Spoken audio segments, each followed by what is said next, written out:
Sounds good. All right. Hi, everyone. Welcome to the latest webinar. Today, we will be talking all about imagery, given the new look website that we've got just around the corner in terms of going live. Yeah, we thought it would be a great opportunity just to check in and do a bit of a run through around what makes a really schmick looking website and some of the simple things that you can be doing just to really, I suppose, yeah, enhance the new look and feel, and also the brand consistency for extensionAUS. So yeah, for those who don't know me, I have met quite a few of you at the bootcamp last year, but for any newcomers, so my name's Sam Munro. I'm one of the communication managers at AgriFutures Australia, so we're one of the 3 partner organisations. So in my role as communications manager, I work first and foremost with the research team. So I almost have to, act as my own little agency on a day-to-day basis. I've got quite a few little clients, which are my research managers, and I work closely with them to help identify comms opportunities within their programs and, yeah, really showcase the value of the work that we're doing at AgriFutures. So, yeah, no 2 days are the same. It's pretty exciting. There's always lots going on. And, yeah, the other part of my role is the program manager for extensionAUS. So, yeah, it's been awesome coming into the fold. I started with the group this time last year, January, February last year. And my colleague and my manager, Belinda Allett, she's been sort of sitting on the side as well, but also keeping in check with extensionAUS, as she's been there from the start alongside Gavin and Dennis and a few others. So yeah, we've got a really great team around us here at AgriFutures, and yeah, it's been really exciting to be part of the extensionAUS journey over the last 12 months and yeah, get us to where we are today. I should also mention the other update. I don't know if anyone else was on the call just before we started, but there are a few more changes happening within extensionAUS this year. So I will be heading off on maternity leave at the start of April. So there will be, yeah, a few changes internally in terms of, yeah, maternity leave replacement who'll be taking over the reins and helping you guys push forward with the program. But yeah, as I said, Belinda Allett has also been working very closely with me and will also be chipping in to keep everything moving from the AgriFutures end. So yeah, we'll see how far I can go with you guys over the next month or so, but yeah, there's still a lot of things that we've got on our hit list for the year, and yeah, I'll look forward to getting as much done as possible with you before I finish up and hand over the reins. So yeah, in terms of today, so what we're going to run through. So yeah, obviously we've touched on the new look and feel, and in the technical working group, we had a bit of a look at the website and where things are at. So just want to re-emphasize where imagery fits in terms of the brand. I want to run through a bit of a checklist in terms of imagery and why it's so important for a good looking website, and the different ways you can use those images to really drive home your messages. I've got a bit of a cheat sheet to work you through around image sizes and how we need to repurpose the images for the different sections of the website. There's another section I'll talk to around how to choose great images. And I've also got a cheat sheet around image resizing, and I'll do a quick run through on some free programs that you guys might be, may or may not be across. And after this, I'll also follow up with the presentation slides, and I've got the cheat sheet as well for the image resizing. So you should have that guide with you, and that'll hopefully make lives a lot easier. And yeah, finally, a few just general photo tips for those who are out and about in the field. Again, look, some of these might be really common sense, but it's always good just to recap on a few of them, and yeah, just keep it front of mind when you're looking at taking photos that might support the work that you're doing. So yeah, just to kick off, so the importance of imagery. So obviously stock photos are something that we do tend to look towards from time to time, and yeah, by all means, stock photos are brilliant and they can really serve a purpose, but it's also, I suppose, careful to note that we shouldn't be using them all the time. So looking for original imagery that can really drive home your program or your community of practice messages is something that you should always be looking for. Like, can you be taking photos of people out in the field, or that, you know, if there's a field day happening, or you know, a workshop, something that it's quite tangible and part of your work that can really help support your messages. Look for photo opportunities at those sort of events. But yeah, I'll also throw a few links in there where you can find imagery if you are at a loss, but yeah, just something to keep in mind. In terms of quality, so low quality images are a big no-no in terms of websites. So we really want to make sure the images are clean, they're crisp, they're in focus, and have high resolution. So at the end of the day, it's these high quality messages that are going to grab a user's attention. They're the first thing they'll see when they jump onto the website. So we want to make sure that they're as good as they can be. Obviously, a photo tells 1,000 words, and we really need to look at the subject matter. So making sure that you know, the post that you've got and the image that you've selected align, because you know, if you've there's no point in sharing all this wonderful work and putting all this effort into it if you've got an image that, you know, people aren't going to connect with and they're not going to connect the dots. A thing to think about is your audience as well. So really, you know, think about who's the key people that you're trying to engage with. Are we talking farmers? Are we talking government? Are we talking industry? So think about the kind of people that you're aiming to connect with, and try and select images that will resonate with them as well. So imagery of people is really important. That's something that we've really focused on in terms of the AgriFutures website and the work that we do. We really want to share imagery that highlights the people and the faces behind the work that we do. And it's something that people engage with. You think of social media as well, and the things that you like to click on and engage with. Usually, yeah, pictures of people and people you know, people you can relate to, work really well. Obviously, content needs to have a purpose. So, yeah, don't just use an image just for the sake of it. Think about why you're using that image, and yeah, that really comes down to the subject matter and obviously the content that you're building into your site. Something that's popped up, and it's something that's I suppose prevalent across a lot of the posts across all the COPs. Obviously, infographics and illustration, charts and graphs are really great to support the work you do. So they can definitely be used, but and I'll show you a few examples in some of the slides to come. But I suppose where we use them is something we need to take into consideration. Sometimes a picture of a graph or an infographic might not be the best image to use to be the header image for a post, but it might be something that you include within the body content to support your work. So I'll show you a few examples and things that you might want to look out for. Striking colours, obviously, again, we're looking for imagery that really can resonate with our audience, and bright colours, vivid images is something that always, yeah, can strike a chord with our audience. And yeah, build a visual narrative. So yeah, again, choosing images that have people in them, action photos that can really drive home your messages. All right, so I am putting a few of the community's practice on the spot with this one. Apologies in advance, Gavin. Before you pick on me, Sam, Meg was just asking about iPhones and the quality of photographs, so suitable for taking photographs. Yes, absolutely, and I'll touch on that at the end with some of the photo tips. But yeah, that's something with our AgriFutures team that we've been driving home. If you're out in the field, look, use the tools at hand. And iPhones, like I have my personal phone is an iPhone 5, so it's not the latest version, but it can still take a really good photo.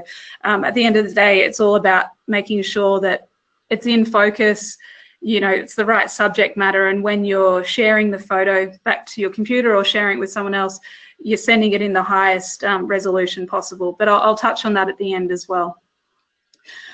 So yes, in terms of some of the examples I've got here on the screen, so I've tried to pick out, based on the new site, just some of the imagery that from my perspective I think really hits the mark, and some of the others that I think we'll label them encouragement awards. They might need a little bit of work. They'll be fine in terms of us going live, but it's something that we probably need to have a think about down the track.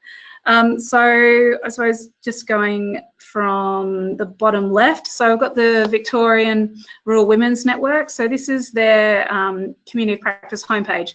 It's really clean, it's really simple, and yeah, it's really visually appealing. So I think in terms of the header image, while they don't have what would be a stereotypical image. They've just gone with the block purple. It works. So that's something to consider for other communities of practice, and the way that you might want to showcase the work in your site. It's really simple and effective. And alongside the carousel images, which again, they're really crisp, they're quite, I suppose, visually appealing, and you can see that the text also stands out. It's quite easy to read. So for me, that was a standout community of practice in terms of how the header imagery and the carousel imagery has come together and can showcase the work that's happening on that page. Up in the top middle, we've got a photo that I'm pretty sure this one has come from the Young Farmer Business Network. So again, really crisp photo. It's got people in it. It's got great subject matter and can really resonate with the audience that they're looking to engage with. So yeah, big tick for that image as well. And I suppose that's something just to have a think about across all of your sites. In terms of the other two examples, sorry Gavin, these are from the extension practice page, but this is something we're going to work on together, so I thought I'd just throw it in there anyway. So this is from one of the posts on the top right. So the image of the word cloud, while yes, obviously they're words that relate to the post, it's not as visually appealing. So it's probably something that we'd like to revisit once we go live and see whether there's better imagery out there that can help support the subject matter. So using benchmarking and performance indicators in extension, there might be some other, whether it's stock images, or maybe Gavin, we can have a bit of a chat and see whether there's some other imagery we have from file that might suit will better suit this post. So just something to think about. So let's keep it more visual, less words. And then looking again at the carousel, so we've got quite a few graphs here as well. And just in the way that the site's set up with the text overlay on the image, it's something that we have to be quite conscious about how that will appear. So it can, because of the words and the graph that's been used for the imagery, the text starts to become a bit lost. So that's something that we might need to also look at down the track. So again, preference is to stick with your clean, crisp images and less words and less graphs. But these can absolutely be included in the body of the post because it resonates with the subject matter, and it's something that we need to support the work, but might not work so well as the hero image on the page. Are there any questions just about the image use at this point in time? No questions there. Pop things in the chat box. Yeah, jot in any questions there and I'll get to them as we move through. Keep going, Sam. All good. All right, and just a few more examples here as well. So on the bottom left, I've taken a screenshot here. This is actually a video post, but unfortunately the image for the video hasn't really translated all that well into the post image. So, but on the flip side, we've got another example down the bottom here from the Young Farmer Business Network of some other video posts that have worked well. So yeah, that's something we can explore in further detail, but I think speaking to Dennis, the catch is the use of thumbnails. So when you upload a video to YouTube, it gives you an option to include a thumbnail image. So when you go to share on social media or something, it'll automatically populate something for you. So it might be the case we need to go back and revisit that and include a sharper image that when shared, it'll look a lot clearer, similar to these Young Farmer Business Network posts. Looking at the top, so on the chicken meat page, some really great imagery there. Great work, Georgie. But yeah, they look really clean and obviously help highlight the post material. And yeah, Becky, we touched on the logo as well just in the previous conversation. So the square stacked logo isn't the greatest logo to include for the page. Landscape would be the ideal, but again, that's something we might be able to work with you on and see whether there are alternatives or, like you were talking about before, whether there's other placement options within the page. So yeah, hopefully that gives you a bit of an idea of yeah, what we're looking for, things that can be updated down the track, and yeah, give you a bit of guidance around yeah, what to look for. And I just see there was a question that popped up there.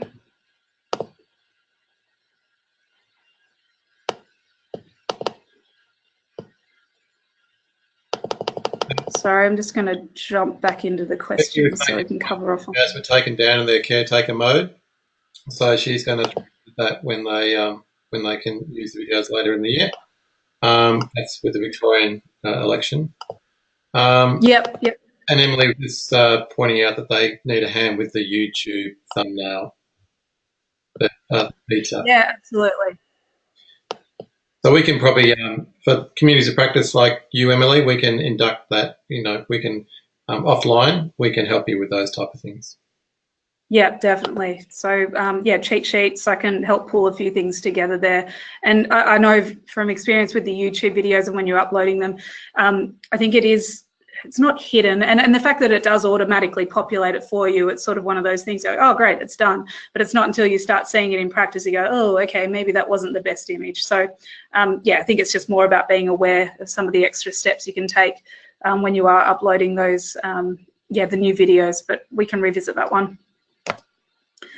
All right, image requirements. So Dennis has kindly helped me out here. We've pulled together some specs to help you guys resize images and make sure that we're getting yeah, the right sizes for the various parts of the website. So going from the top left, so I've pulled a screenshot from the apple and pear disease management COP. So on the extensionAUS homepage, we need to have an image to help visualize your COP. So yeah, apple and pear, great example. It's really fresh. The image is great and really easy to work with. So yeah, what we're looking for is just something simple, a simple image that can help represent your community of practice.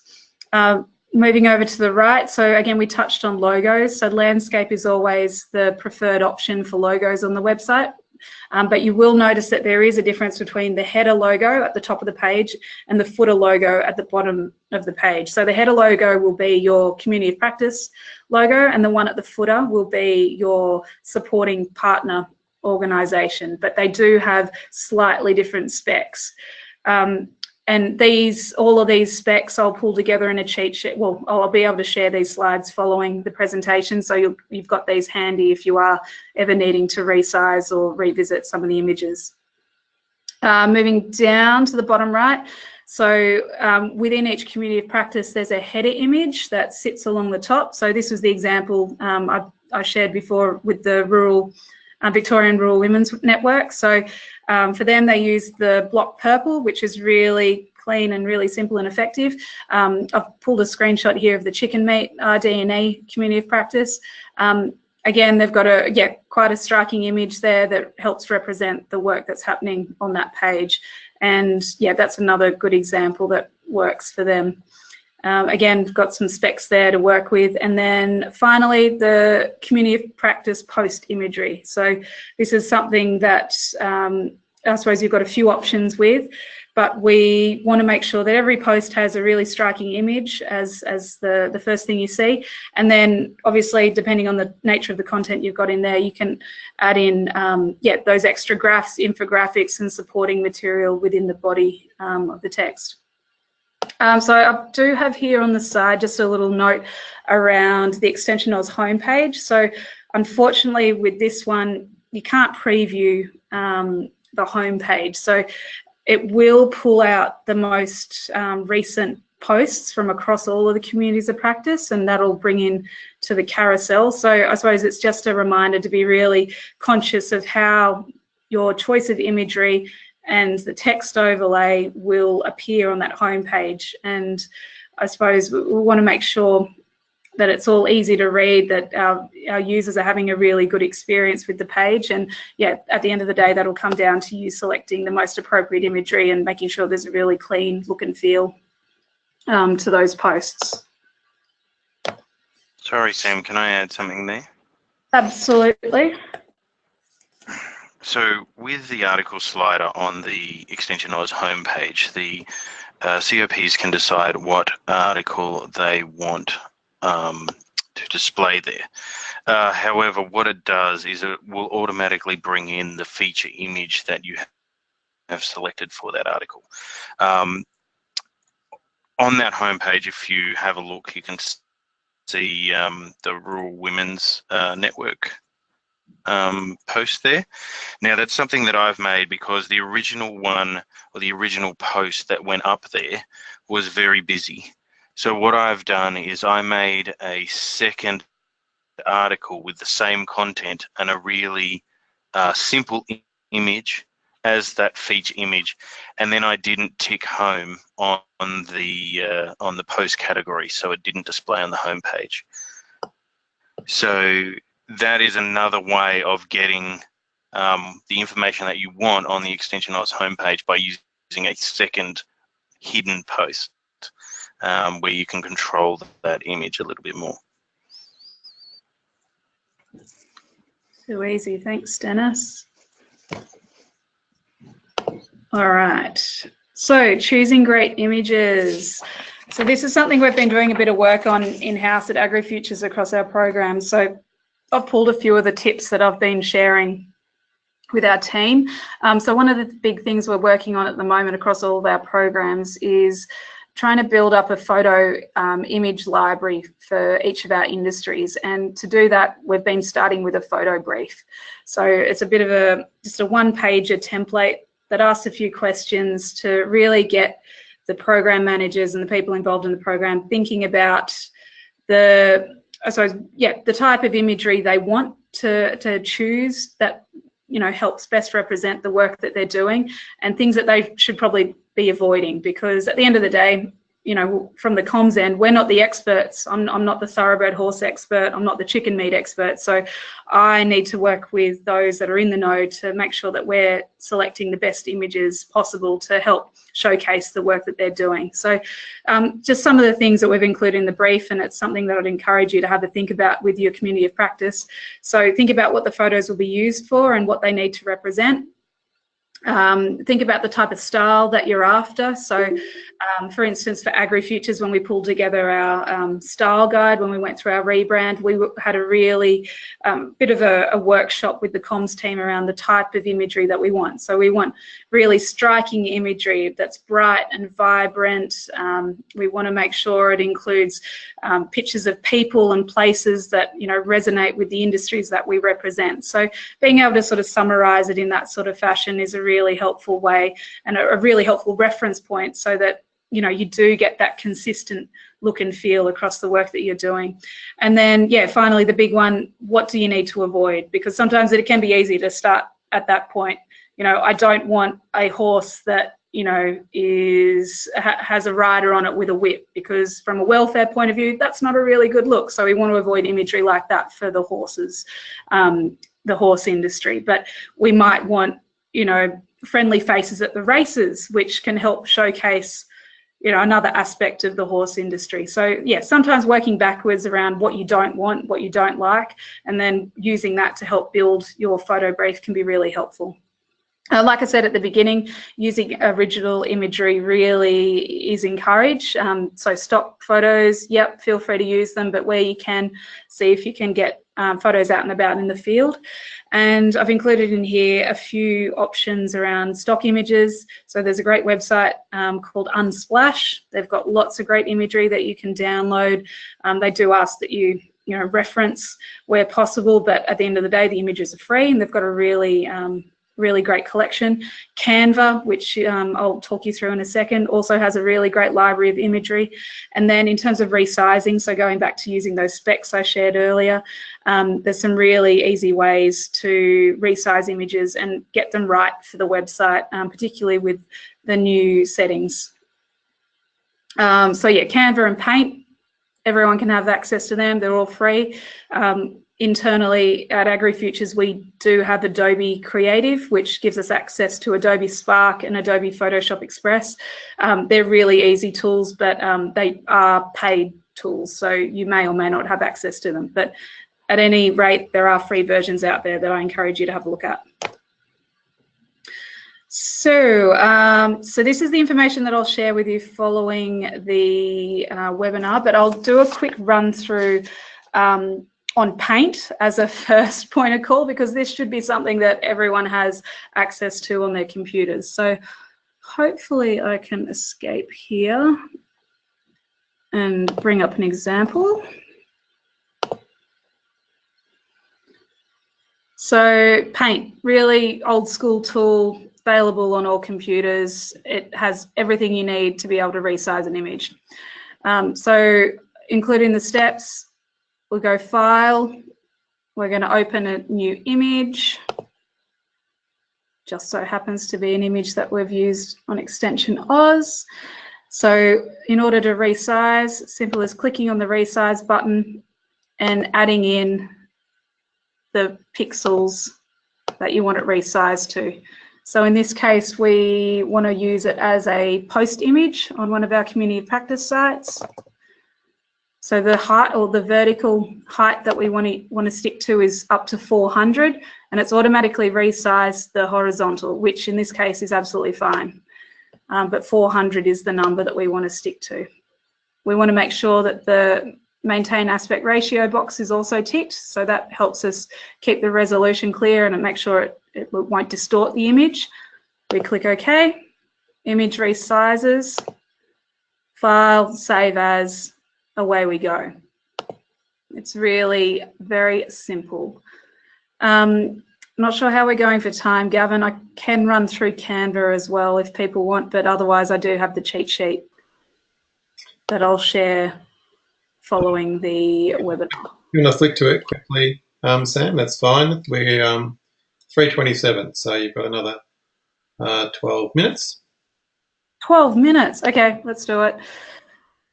All right, Canva. So for those who might not be familiar with Canva, it's really graphic design for dummies. It's so simple. It has all the templates you could ever need. There's a few add-ons if you want to, paid add-ons that you can use within Canva. I think there's even a resize wizard, they're calling it. I'm only using the free version, but for me, it does everything I need. And so, yeah, feel free to explore. You might, across all your communities of practice, if you're sharing material on social media, you can jump in here, get the templates. They're all up to date with the changing social media world, which is even more pertinent these days. But in terms of resizing images for the extensionAUS space, it's a really easy tool to use as well. So first things first, you have to create an account, but it's free.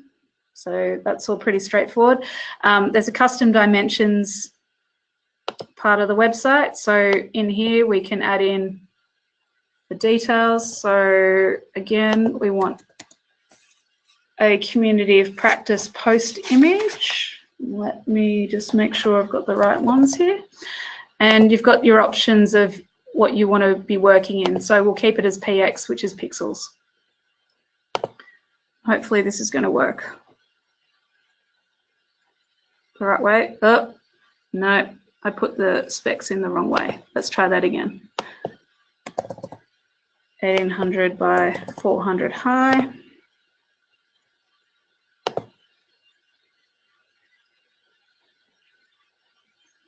So Canva's created the template for us in the right specs. So this is quite a long image that can be used for any of the community practice posts, but it's at least 400 high, which is the ideal. And yeah, this is the extreme. It's 1800 wide.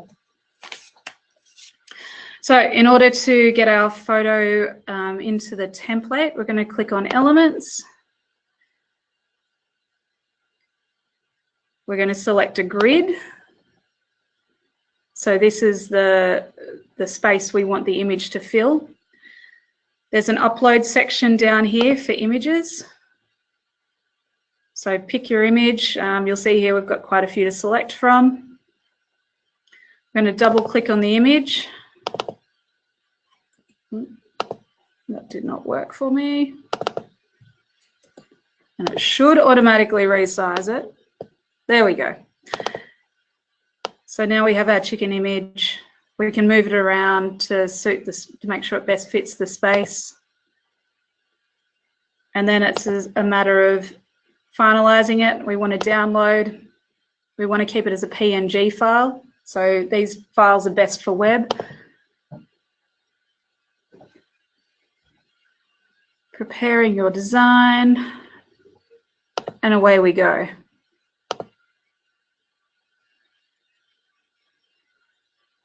And a little pop-up there. So yeah, the Canva image resize is also another really simple option. I suppose the thing that Canva gives you over Paint is a few more options to to play with, particularly if you're looking to support or share your post across social media. All right, back to our presentation. So were there any questions just off the back of those two examples? Hopefully they are pretty straightforward for you, but like I said, I will share these slides with everyone afterwards and you can have a bit of a play around. Any questions or points at this stage from anyone?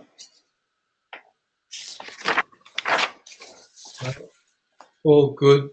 Sam, Becky just made the point, well, a good point about the fact when you're reviewing your photographs or taking photographs, just to make a note if people are wearing, you know, branded clothing like Coca. She gave the example of Coca-Cola. Yeah.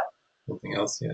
Yeah, again, always coming back to the subject matter and making sure you've got content that's going to resonate with the work that you're doing. So yeah, if you've got a team of Coca-Cola representatives, maybe that's not the right fit for your irrigating agriculture posts. So yeah, just to have a think about the subject matter and what people are wearing and the type of people that are in it. So yeah, back to a few of the questions that popped up before around photo tips. So in terms of iPhones, absolutely, they're great to work with. They're so easy.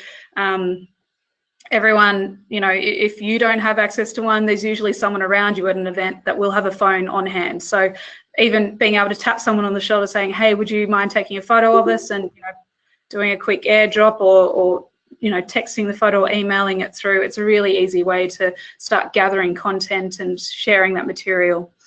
But just in general, just a few tips to run through. So landscape photos or horizontal, that's the preference for social media and web. So try to work within that, within those specs. That'll make life a lot easier for everyone.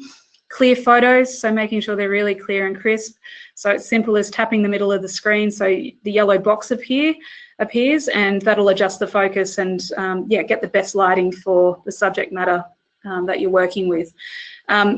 You can also go one step further. So once that yellow box appears on the screen, if you hold that one down, a little button with AE/AF pops up and it locks the image down. So if you're, on a boat and things are moving around quite shaky, if you've got that lock on, it'll help you stay in focus and get a really great shot.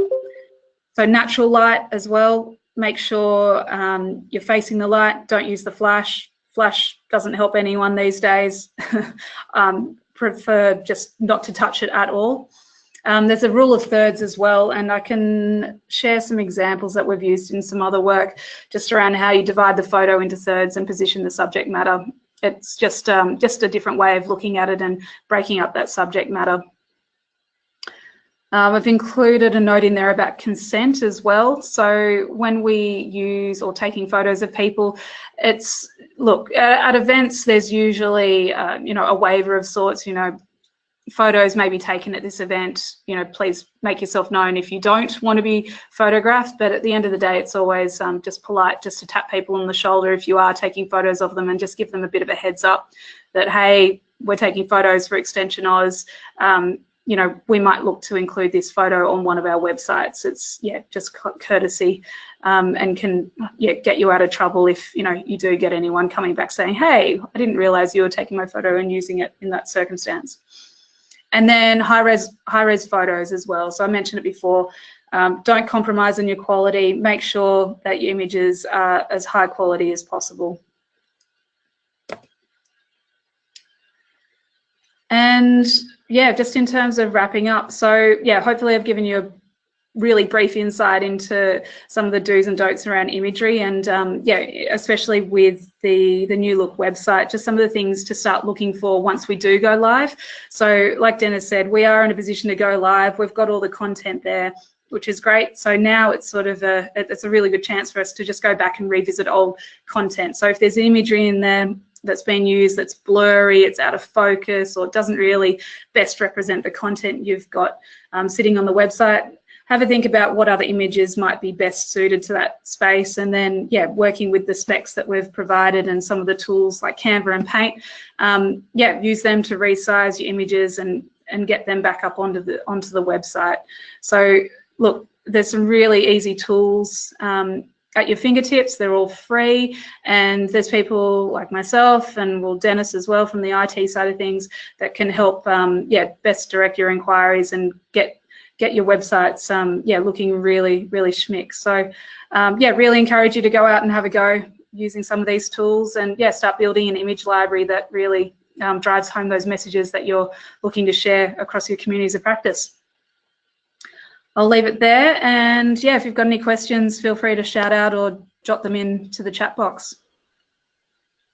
Sam, Becky made another good point that for her agency there are multimedia release forms, which prompts me to, you know, we have to be mindful of particularly government agencies and where they have their own internal policies and protocols. And Ruth was looking for a copy of those forms. Yep. As such, for extensionAUS, we don't have particular policy other than within the user agreements around the images. But yeah, any comments there? Does AgriFutures have their own policy or not? We do have talent release forms, so if we're heading off to a major event, and yeah, we are on the hunt for specific photos, we will make sure that they do sign a waiver. For events like Evoke next week, as part of the ticketing process, there's a waiver by buying or purchasing a ticket and being involved in the event.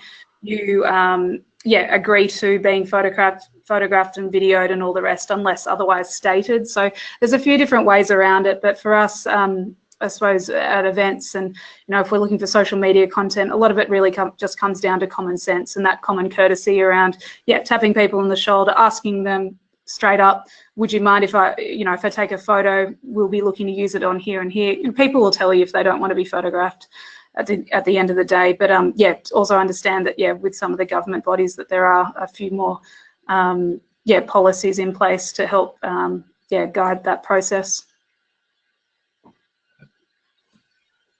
Thanks very much, Sam. People are thanking in the chat box too. Any final questions or points for Sam? Okay, well, it's great that Sam's been able to do this for us. So she'll pull together these tips and tools, and the links to Canva and Paint are pretty simple, but they can be in there as well.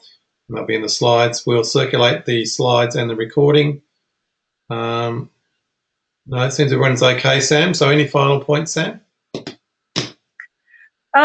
Just in terms of, I suppose, going live, like I said, and Dennis stated in the previous catch-up, so we are ready to go live with everything. But yeah, like I said, I really encourage you within your communities of practice, and particularly as the leaders out there as well, make the imagery a priority, because at the end of the day, we want to make sure we're showcasing extensionAUS and all our partners and the communities of practice in the best light. And yeah, the website really is the one place we want people to go and take notice of. So if we've got the right imagery there to support our work, and yeah, people can go there and go, oh wow, like this is a really good looking website, that really helps re-emphasize and show the value of the work that we're doing. So yeah, I encourage you to make it a priority over the next month or so. And yeah, I think maybe in one of the next technical working groups, I might even pop in and just yeah, check in and see how that's going. But yeah, if you've got any questions, feel free to reach out to me as well, and I'll get these yeah, slides and the little resizing cheat sheet to you yeah, after this as well. So thanks for joining in. Thanks very much, Sam. That was very useful for us all. And Tim's just making the point about image size, 1 megabyte or less for uploading to WordPress. Yes, good point, Tim. I didn't cover off on those little details, but yeah, I can add that into the mix as well.